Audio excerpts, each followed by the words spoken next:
Sleeping Beauty. Read the story along with me and find out what happens. You'll know when it's time to turn the page when you hear this sound.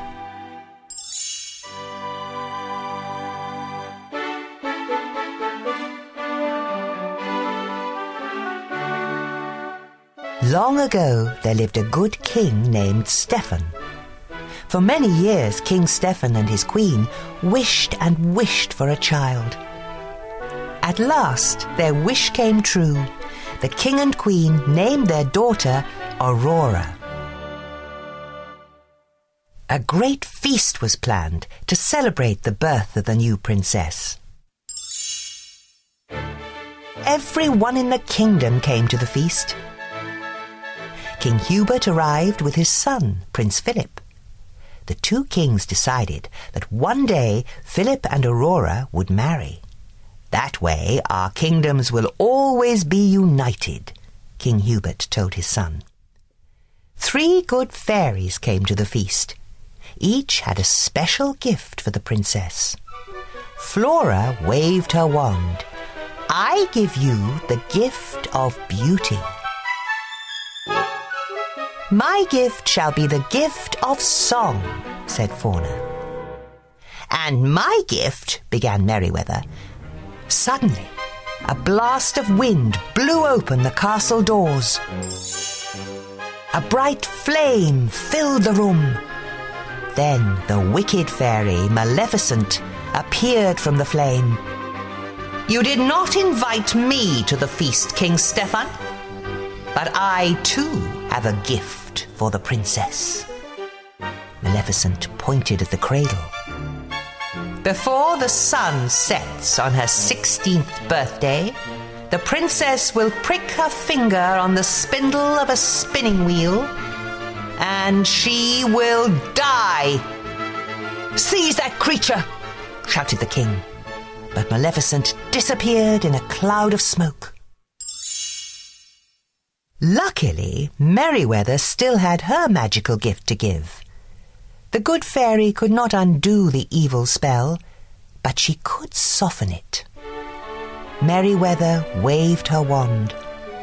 Sweet Aurora, she said, not in death, but just in sleep, the fateful prophecy you'll keep. From this slumber you shall wake, when true love's kiss the spell shall break. King Stephen had all the spinning wheels in the kingdom burned. If there are no spinning wheels, he told the queen, our daughter will be safe from harm. The 3 fairies knew Aurora still wasn't safe. Flora had an idea. The fairies would secretly raise the princess themselves in a cottage in the woods. And no magic, Flora told the others. Then Maleficent will never be able to find us. The fairies explained their plan to the king and queen. Reluctantly, the king and queen agreed. That night, 3 peasant women left the castle with a small bundle. The 3 women arrived at a cottage nestled deep in the forest. We must never call her Princess Aurora, Flora told the others. Her new name is Briar Rose. 16 happy years passed. Briar Rose grew into a lovely young woman. She did not know she was a princess, and she had never heard of the evil fairy. But Maleficent had not forgotten the princess. For years her soldiers had searched the kingdom. At last, they gave up. We checked every cradle, they told Maleficent. Fools, she shouted. You've been looking for a baby all these years. Maleficent turned to her pet raven. You are my last hope. Search for a maid of 16 with hair of gold. Go and do not fail me. The raven flew off into the night.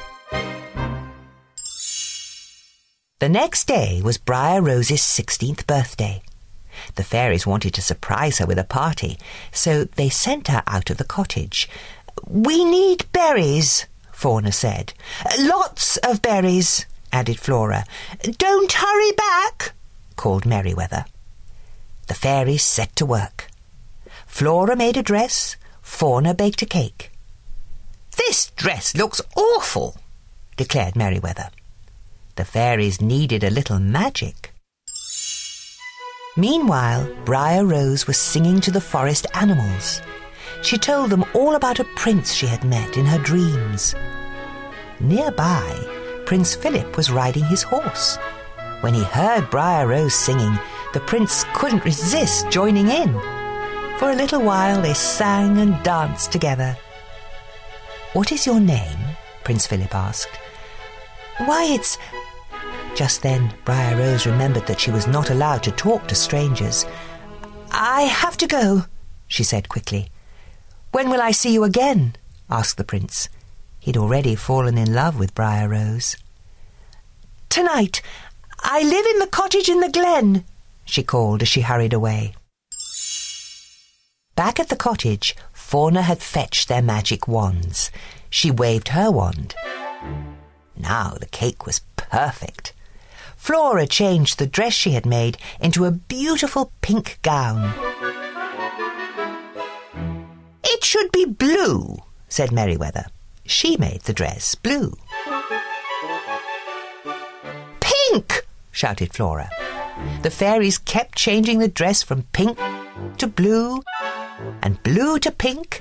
Pink and blue magic dust flew everywhere. Maleficent's raven saw the magic dust flying out of the chimney. He had found the princess. Back he went to tell Maleficent. Just then, Briar Rose returned to the cottage. "Surprise!" the fairies shouted. "Oh, this is the happiest day of my life," cried Briar Rose. "I met the most wonderful young man. He's coming here tonight." The fairies could see she was in love. "But that's terrible," said Fauna. "Why?" asked Briar Rose. The fairies told Briar Rose that she was really Princess Aurora. She had to return to the castle that very night, and she had to marry a prince. Aurora was very unhappy. She would never see the young man she had met in the forest again. Yet everyone in the castle was happy.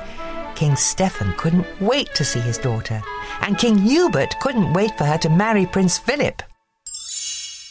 When they arrived at the castle, the fairies left to fetch the king and queen. No sooner had they gone than a magic ball of light appeared. Aurora followed it up the stairs to a small room. Maleficent was waiting for her with a spinning wheel. Aurora had never seen a spinning wheel before. She reached for the spindle. "Touch it," Maleficent hissed. Aurora touched the spindle and fell into a deep sleep. The three fairies had been searching for Aurora. They found her lying on the floor, fast asleep. The fairies placed the princess on a bed. "She will sleep until she is kissed by her true love," sighed Flora. "Perhaps he is the young man she met in the forest." "He was coming to the cottage tonight," remembered Merryweather. "Let's meet him there," said Flora. "But first, let's put everyone in the castle to sleep. That way, no one will know what has happened."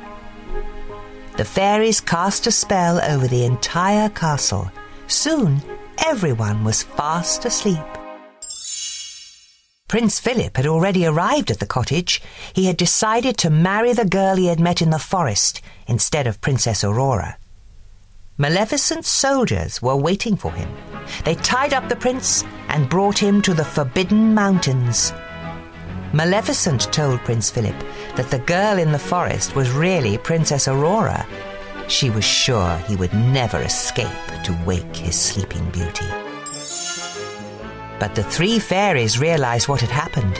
They sneaked into the dungeon and freed the prince. "Take this magic sword and shield to protect you," said Merryweather. The prince set off to rescue the princess. Maleficent tried to stop him. She raised an enormous hedge of thorns around King Stephen's castle. But Prince Philip hacked his way through the thorns. The evil fairy was furious. She transformed herself into a fire-breathing dragon and tried to destroy the prince. Luckily, the magic shield protected him. Finally, the prince saw his chance. He threw the sword at the dragon's heart. That was the end of the dragon. And the evil fairy, too. The prince entered the palace yard. Everyone was sleeping. He raced up the stairs to the tower. He found Princess Aurora asleep on the bed. As soon as he kissed her, Aurora's eyes opened. The spell had been broken. Everyone else in the castle woke up too. The king and queen were very happy to see their daughter, and King Hubert was very happy to learn that the prince and princess were in love. The three fairies watched as the young couple danced across the floor. "I just love happy endings," sighed Fauna. Flora and Merryweather couldn't have agreed more.